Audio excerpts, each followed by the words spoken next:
जिस समय सिद्धार्थ का जन्म हुआ उस समय भारत एक बहुत बुरी अवस्था से गुजर रहा था। भारत की सभ्यता संस्कृति पूरी तरह से ब्राह्मणों ने चातुर्वर्ण्य के माध्यम से खत्म कर दी थी और सिद्धार्थ ने एक नए प्रकाश का, नए जीवन का, नए फिलॉसफी का जो इन्वेंशन किया है वो इसी को खत्म करने के लिए, ब्राह्मणवाद को खत्म करने के लिए।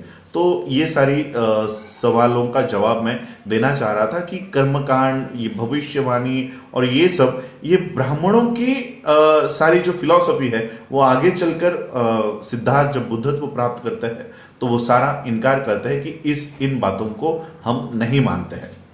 सिद्धार्थ जब चलने बोलने के लिए लग गए थे तब शाक्यों के पूर्वजों ने, बड़े बुजुर्गों ने शुद्धोधन से आकर कहा कि अभी बच्चा बोलने लग गया है, चलने लग गया है, अब इसको शाक्यों की जो ग्राम देवता हुआ करती थी अभया, उसके मंदिर में लेकर जाया जाए।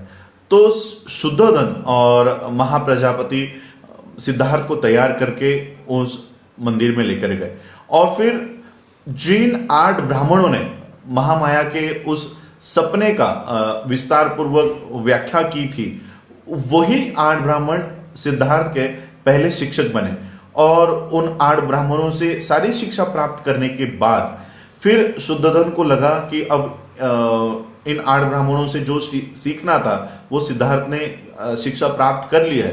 तब उनके बाद उद्दीका नाम के देश में सभ्यमिता नाम के एक भाषा विशद, ग्रामर विशद, व्याकरण में माहिर, वेद वेदांग, उपनिषद में माहिर सभ्यमिता नाम के एक गुरु रहा करते थे, शिक्षक रहा करते थे।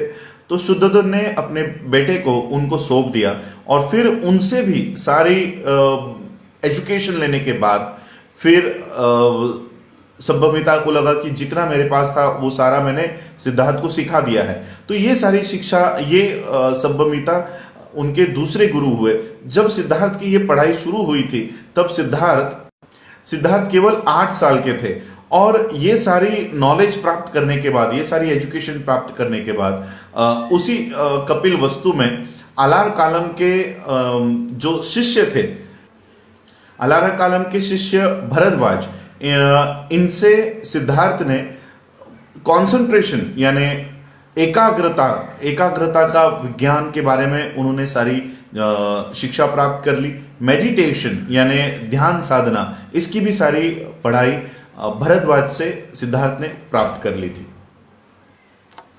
सिद्धार्थ के प्रारंभिक लक्षणों के बारे में डॉक्टर बाबा साहब अम्बेडकर लिखते हैं कि सिद्धार्थ जब भी अपने पिताजी के खेतों पे जाया करते थे और उनके पास अगर कोई काम नहीं हुआ करता था तो सिद्धार्थ एकांत में एक शांत जगह ढूंढकर वहां पर ध्यान साधना किया करते थे। एक ऐसे ही दिन जब सिद्धार्थ अपने पिताजी के खेत पर उनके दोस्तों के साथ गए तब सिद्धार्थ ने देखा कि कुछ मजदूर खेत जोत रहे हैं, पेड़ काट रहे हैं, बांध रहे हैं। कड़ी धूप में उनके बदन पर अच्छे ढंग के कपड़े भी नहीं हैं। तो सिद्धार्थ ने अपने दोस्तों को पूछा कि ये कितना मुनासिब है कि एक मनुष्य दूसरे मनुष्य के लिए काम करे। ये कितना मुनासिब है कि मालिक जो है वो मजदूरों के इस सारे मेहनत के ऊपर, उनके फलों के ऊपर गुलछरे उड़ाए। तो उनके जो दोस्त हुआ करते थे सिद्धार्थ के, वो पुराने फिलॉसफी को, पुराने तत्व ज्ञान को मानने वाले दोस्त थे। तो वो कहते थे कि मजदूरों का जन्म ही हमारी सेवा के लिए होता है, तो वो जो कर रहे हैं वो ठीक है। तो सिद्धार्थ को बचपन से ही ये असमानता के जो सारे चिन्ह थे, दृश्य थे, उससे वो विचलित हुआ करते थे और एक करुणा उनके मन में बहुत उमड़ के दिखाई दे रही थी। शाक्यों का एक वनप्रमंगल नाम का एक उत्सव वो मनाया करते थे और उत्सव का एक नियम हुआ करता था कि राजा या शासक परिवार खुद उस पहले दिन अपने हाथों से स्वयं वो खेत जोतने का काम वो खुद करेंगे। सिद्धार्थ इन उत्सव में भाग लिया करते थे। वो भले ही सारे विषयों में पारंगत थे, लेकिन अंग मेहनत, जहाँ मेहनत करनी होती थी वहाँ वो दूर नहीं हटते थे, पीछे नहीं हटते थे और आगे आकर वो खुद ये खेत जोतने का काम भी सिद्धार्थ किया करते थे। सिद्धार्थ धनुर्विद्या में और औजार चलाने में, हथियार चलाने में माहिर थे। सिद्धार्थ हमेशा जब उनके दोस्त उनको शिकार करने के लिए बुलाया करते थे, आमंत्रण दिया करते थे, तो सिद्धार्थ मना करते थे। तो उनके दोस्त उनको चिढ़ाने के लिए कहा करते थे कि शायद तुम शेर से डरते हो। तो सिद्धार्थ जवाब दिया करते थे कि मुझे पता है तुम शेर को नहीं मारने वाले हो, क्योंकि शेर से तुम सामना नहीं करने वाले हो। तुम जंगल में जाकर जो निष्पाप और छोटे जानवर है, जैसे कोई हिरन है या कोई खरगोश है, तुम उसी का शिकार करोगे।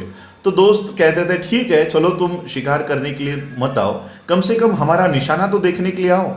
तो सिद्धार्थ कहते थे कि मैं निर्दोष प्राणियों का वध होते हुए देखना भी ये पसंद नहीं करता। इस तरह का जवाब जब वो देते थे तो उनकी माँ महाप्रजापति इनको दुख होता था। वो अपने बेटे को बुलाती थी और कहती थी कि लड़ना तुम्हारा धर्म है, तुम एक क्षत्रिय हो, और जो भूमि है, जंगल की जो भूमि है, वो युद्ध भूमि के पहले की ये भूमि है, और वो वहां पर तुम अगर प्रैक्टिस करते हो, निशाना किस तरह से लगाना है ये वहीं से सीखा जाता है, और तुम वहां पर अगर जाने से मना करते हो तो तुम इसमें पारंगत कैसे हो सकोगे।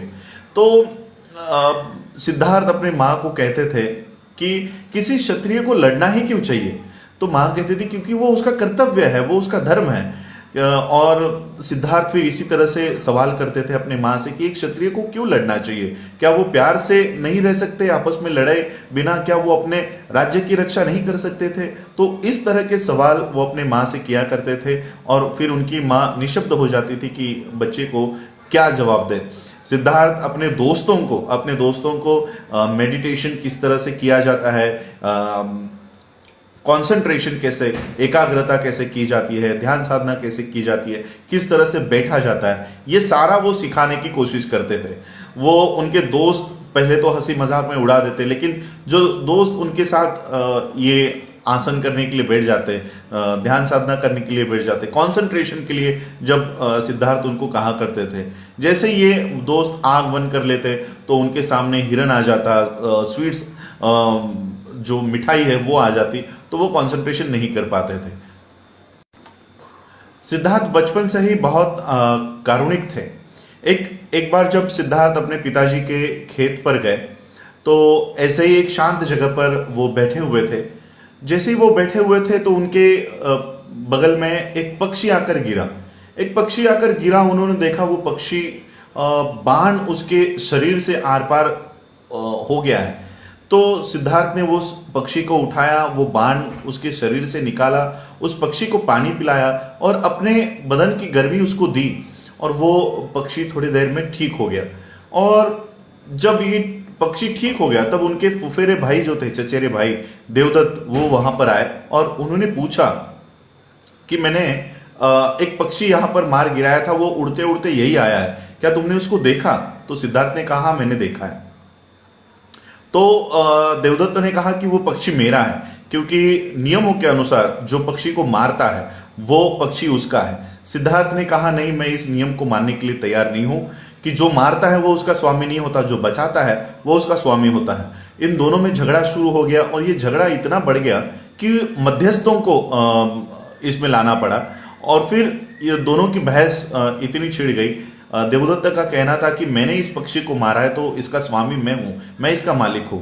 और फिर सिद्धार्थ ने कहा कि भला ऐसा कैसे हो सकता है, जो मारने वाला है वो किसी का मालिक कैसे हो सकता है, वो स्वामी कैसे हो सकता है, बचाने वाला ही वो स्वामी हो सकता है। और फिर न्यायालय ने सिद्धार्थ के पक्ष में ये निर्णय दिया, और उस दिन से देवदत्त यानी सिद्धार्थ के चचेरे भाई ये हमेशा के लिए सिद्धार्थ के दुश्मन बन गए। लेकिन सिद्धार्थ इतने कारुणिक थे कि अपने भाई की मैत्री पाने के लिए वो किसी निर्दोष की हत्या नहीं करवाना चाहते थे। और इस तरह से सिद्धार्थ का बचपन हुआ। सिद्धार्थ का प्रारंभिक लक्षण इस तरह के हुआ करते थे।